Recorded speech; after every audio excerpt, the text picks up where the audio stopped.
Shalom Bapak Ibu yang terkasih di dalam nama Kristus Yesus. Kembali lagi kita akan merenungkan firman Tuhan bersama-sama. Sebelumnya saya mengajak kita bersatu di dalam doa.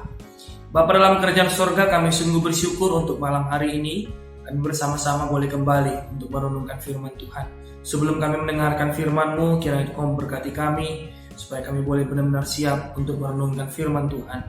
Bahkan terlebih lagi setelah kami mendengarkan firman-Mu, kami boleh melakukan dalam hidup kami, sehingga nama Tuhan boleh dipermuliakan. Inilah doa kami, ucapan syukur kami. Hanya di dalam nama Tuhan Yesus Kristus kami sudah berdoa dan mengucap syukur. Amin. Oke Bapak Ibu yang terkasih, mari kita buka Alkitab kita yang terambil dari kitab Roma pasal yang ke-11 ayat yang ke-33 sampai ayat yang ke-36. Saya akan bacakan untuk kita semua. Oh alangkah dalamnya kekayaan, hikmat dan pengetahuan Allah. Sungguh tak terselidiki keputusan-keputusannya, dan sungguh tak terselami jalan-jalannya. Sebab siapakah yang mengetahui pikiran Tuhan? Atau siapakah yang pernah menjadi penasihatnya? Atau siapakah yang pernah memberikan sesuatu kepadanya sehingga ia harus menggantikannya? Sebab segala sesuatu adalah dari Dia, dan oleh Dia, dan kepada Dia. Bagi Dialah kemuliaan sampai selama-lamanya. Bapak Ibu yang terkasih, dalam kitab Daniel pasal yang ketiga ayat 15, yang dimana waktu itu Sadrak, Mesak dan Abednego sedang diperhadapkan dengan seorang raja besar, yaitu Nebukadnezar, karena mereka akan dicampakkan ke dalam dapur api. Nah, pada waktu itu sang raja berkata begini, "Dewa manakah yang dapat melepaskan kamu dari dalam tanganku?"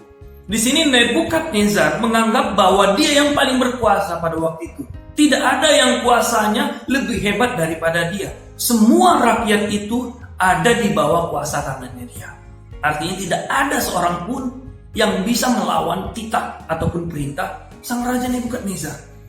Lalu apa respon daripada Sadrak, Mesak, Abednego? Justru bertentangan dengan apa yang dimau oleh Raja Nebukadnezar. Mereka menyadari bahwa Allah itu adalah Allah yang besar, Allah yang agung, Allah yang mulia, yang melampaui segala sesuatu Bapak Ibu.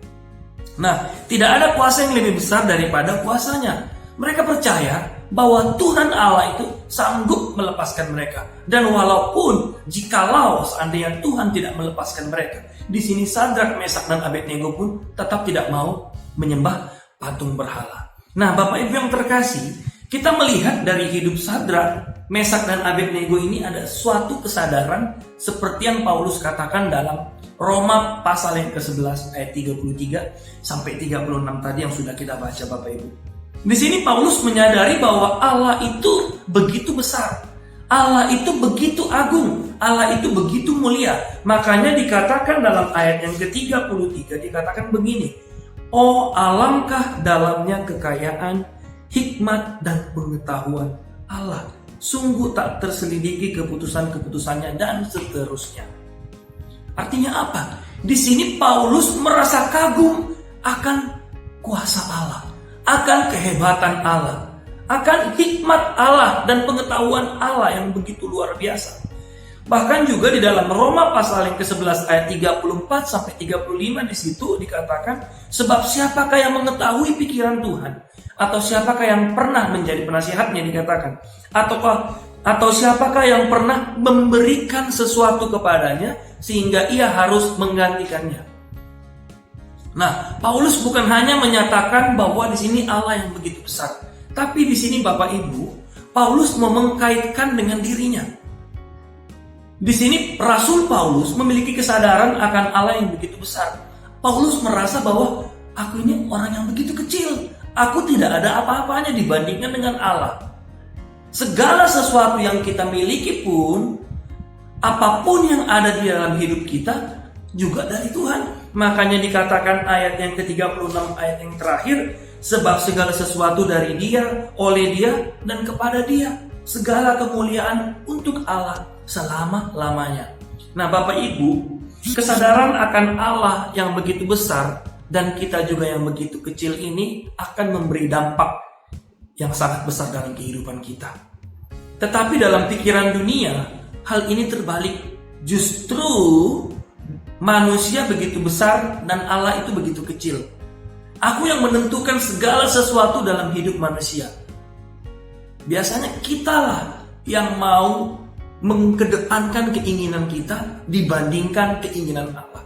Kita lebih mendahulukan apa yang kita inginkan, dan kalau bisa segala sesuatu yang kita minta Allah cukupkan, Allah jawab, Allah penuhi. Nah, inilah yang saya katakan berbanding terbalik. Walaupun kenyataannya Allah lah yang lebih besar dalam kehidupan kita, bukan kita yang kecil.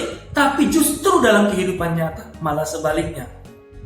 Bapak Ibu, kita banyak mengerti tentang kebenaran ini, tapi terkadang kita tidak selalu konsisten dan tidak menjadi nyata dalam kehidupan kita bahwa Allah itu besar, Allah itu mulia, dan Allah itu agung.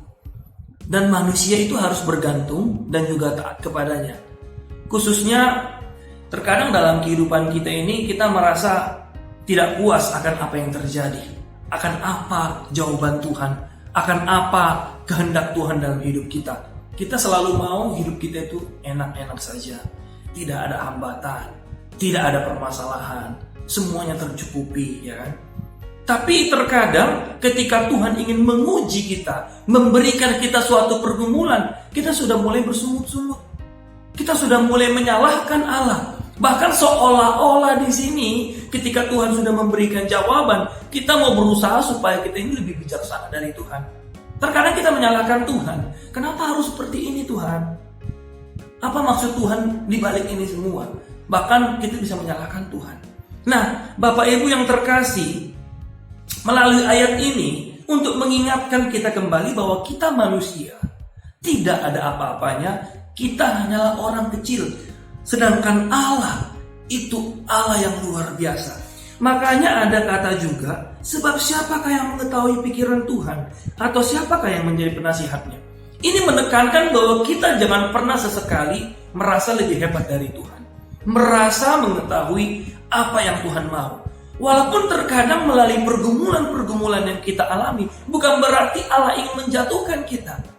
Bukan berarti Allah menginginkan kita untuk jatuh dalam pencobaan itu. Justru melalui pergumulan-pergumulan yang kita alami, permasalahan yang ada dalam kehidupan kita, Allah mau kita ini naik level. Allah mau kita menjadi semakin lebih baik di hadapan Tuhan.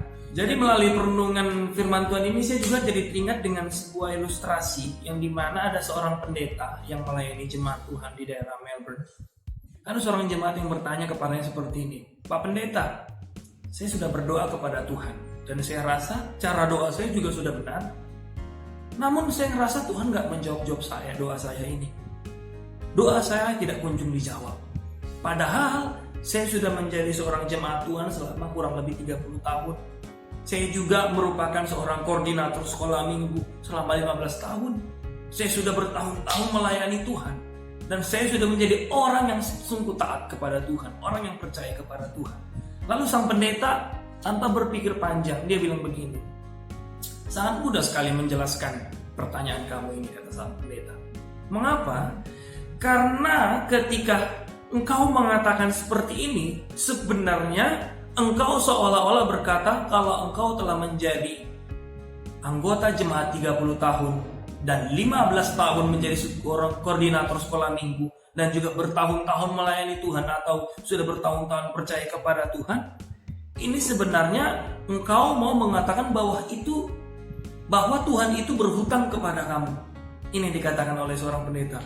Dia langsung menegaskan bahwa ketika dia membandingkan apa yang sudah dia lakukan kepada Tuhan, seakan-akan Tuhan itu berhutang kepadanya. Dia coba mau menunjukkan apa yang sudah dia kasih kepada Tuhan dan dia ingin Tuhan membalas kepadanya.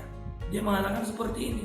Lalu sang pendeta menjawab, kalau kamu berdoa dengan sikap yang demikian, pasti Tuhan juga gak bakalan jawab.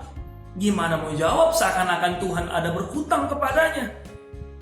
Lalu sang jemaat pun berkata begini, oh iya juga ya Pak Pendeta, saya juga merasa berdosa, bahwa saya juga berdoa dengan cara yang salah. Saya merasa Tuhan itu berhutang kepada saya. Dan akhirnya sang jemaat pun mengerti. Nah, Bapak Ibu yang terkasih, di ayat yang ke-35 ini juga dikatakan, atau siapakah yang pernah memberikan sesuatu kepadanya sehingga ia harus menggantikannya? Yang dimana di sini menyadarkan kita semua bahwa semua yang kita terima, termasuk hidup kita ini sendiri, itu adalah anugerah Tuhan.